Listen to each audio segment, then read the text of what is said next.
Hi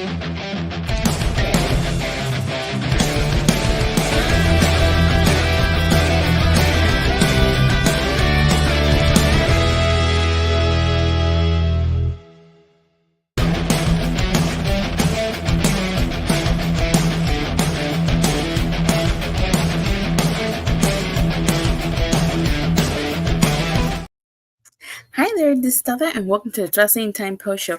It is Friday, March 15, 2024, and tonight I'll be talking about Friday night SmackDown.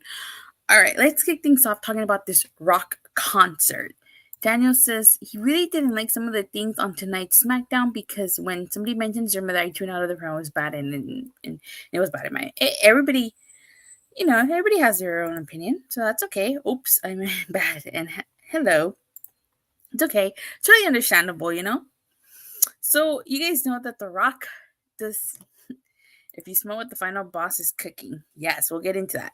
So you guys know that The Rock used to do these concerts. He did one on Vicky Guerrero, and he also, The Rock concert was one good thing about tonight's show. We'll get into tonight's show.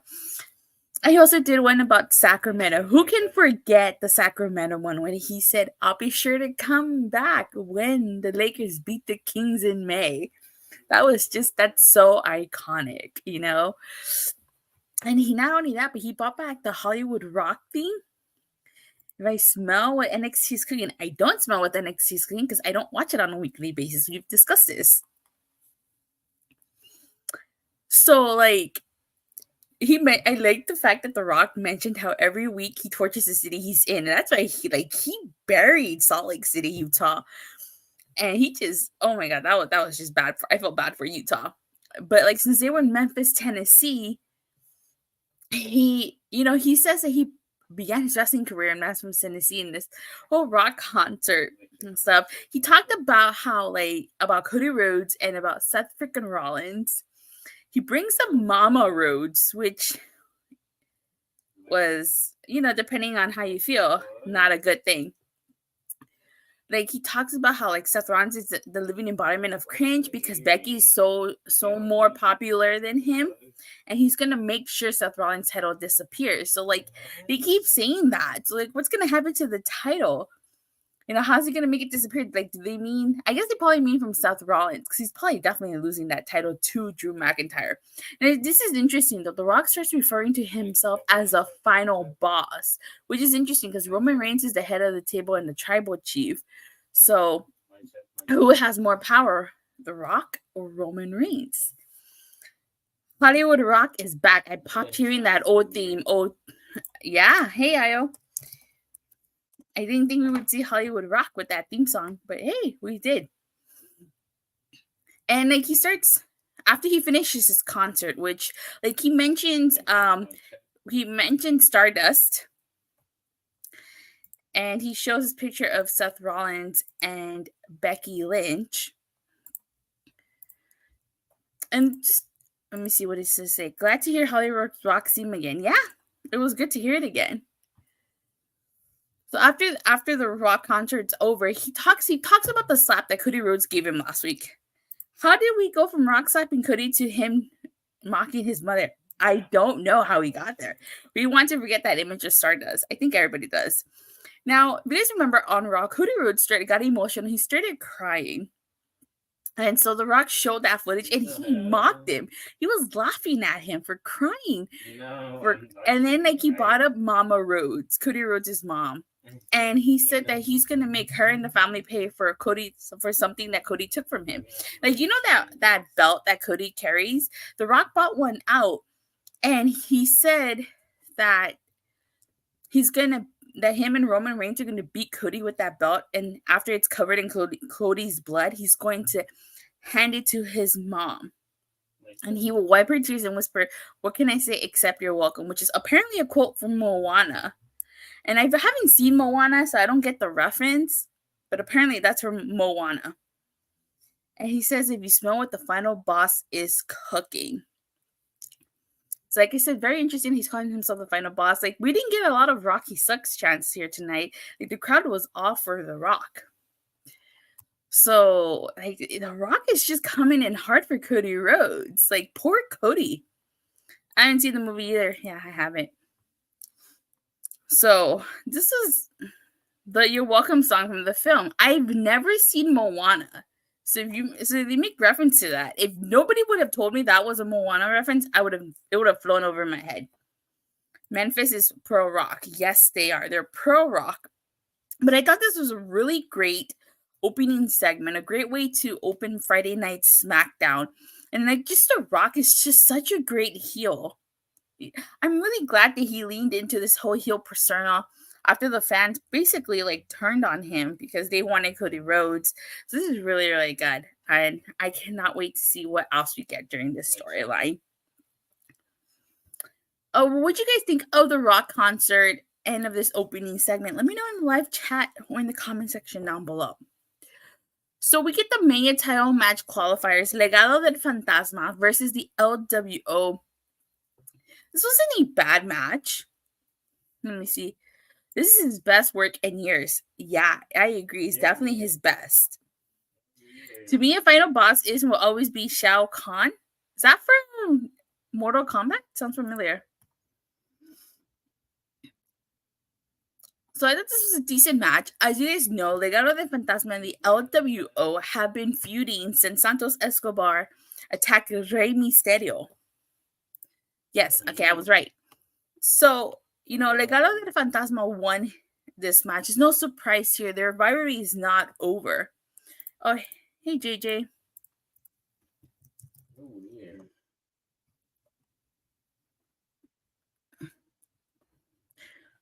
Yes, Shao Kahn is Mortal Kombat. Okay, I was right.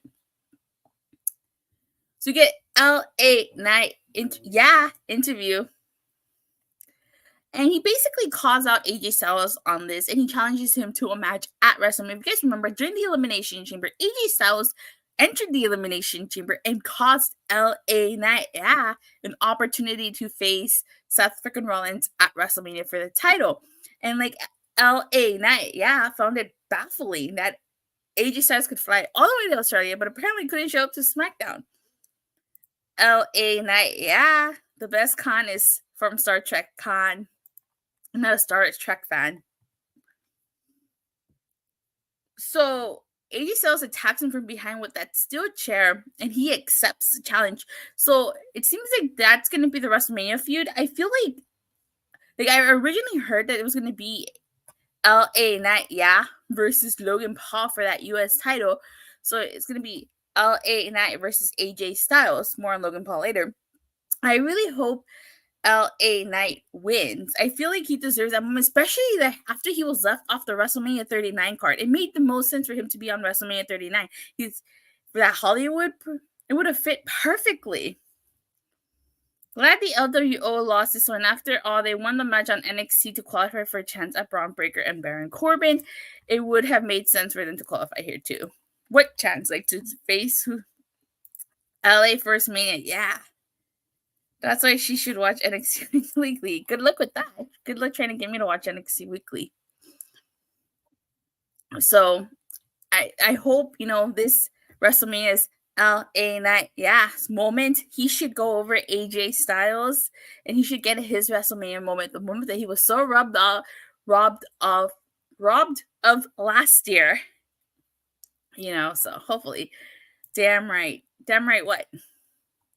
We get Logan Paul, and he's basically like going to Nick Aldis because, Randy Orton interrupted the Prime announcement last week and he RKO'd his business partner. And basically Logan Paul wants an apology from Randy Orton, but I don't think he's going to get that apology. And watch NXT Weekly, he means. That's not going to happen. AJ missed Mania last year. Both got something to prove.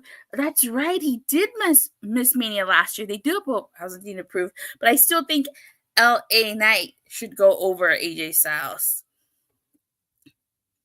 So this whole segment leads into Randy Orton versus Grayson Waller. I'll get into the segment that happened before.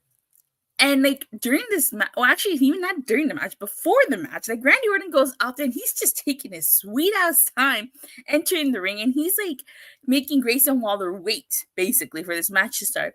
Then Logan Paul comes out on commentary, And despite their best efforts, Randy Orton wins after he hits an RKO to Waller.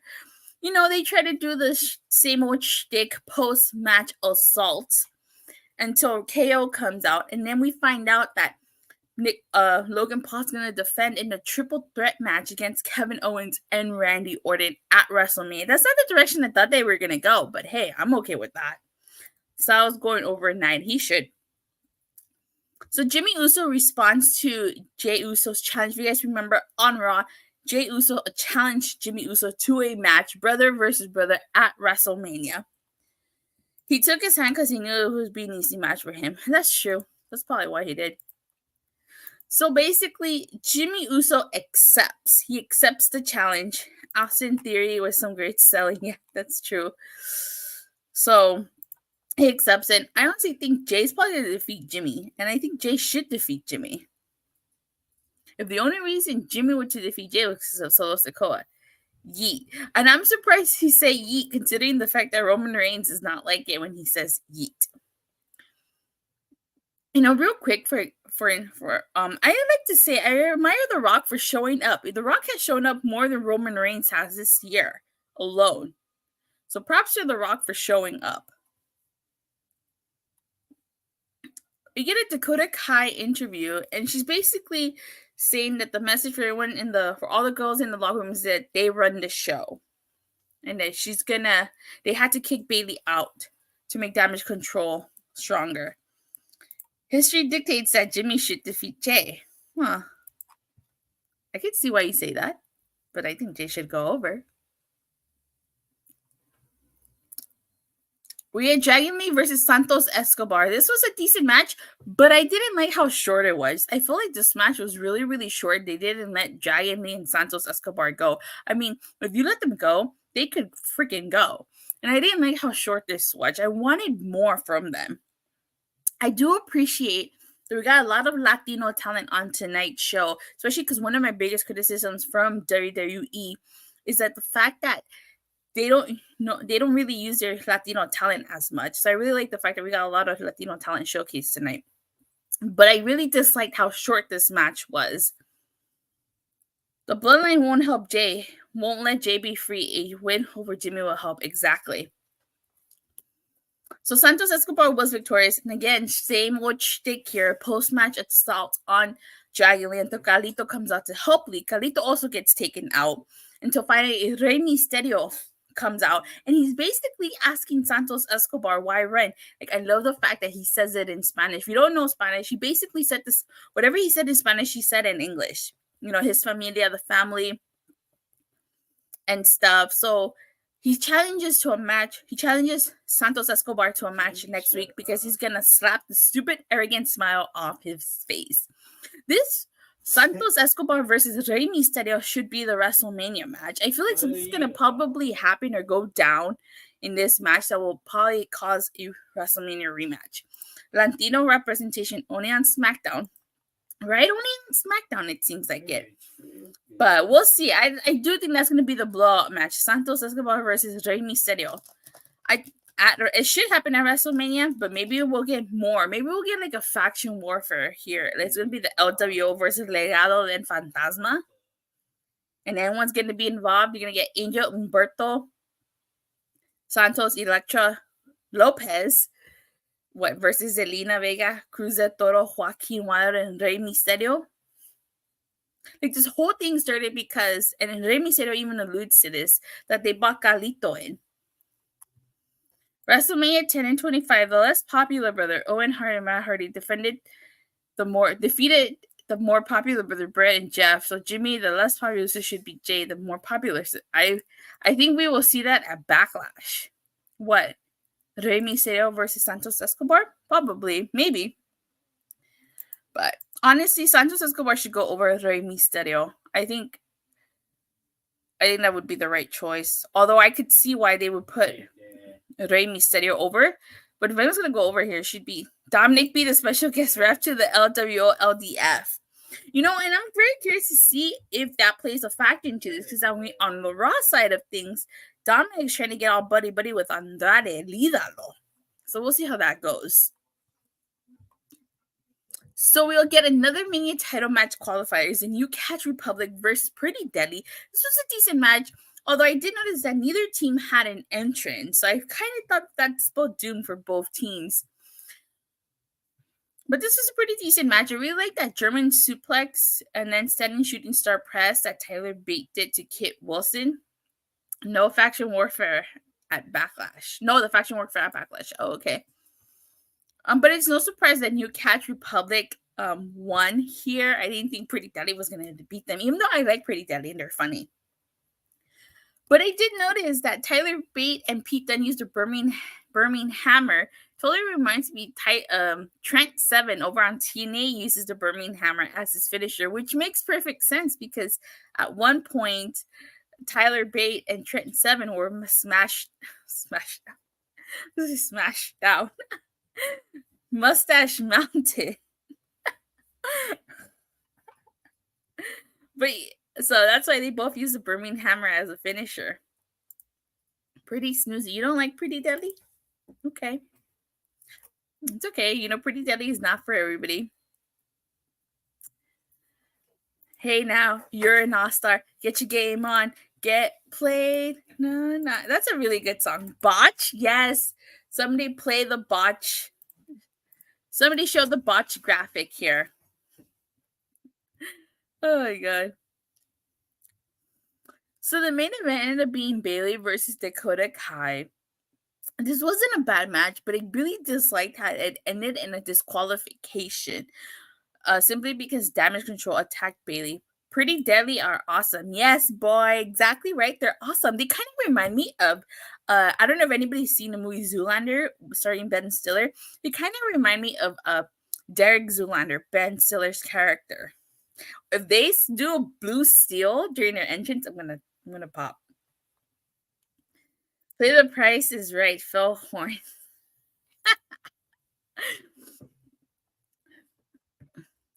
What is it about?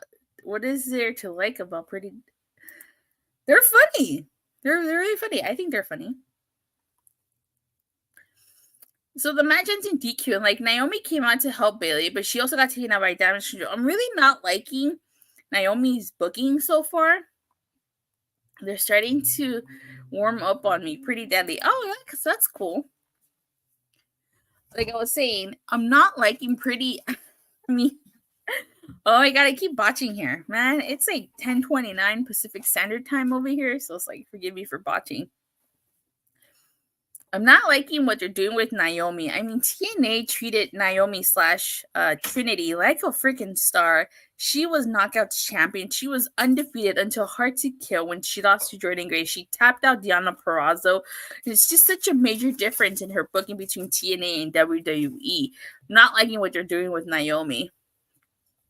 So since she came back, I feel like she really hasn't done much when she should be doing so much more.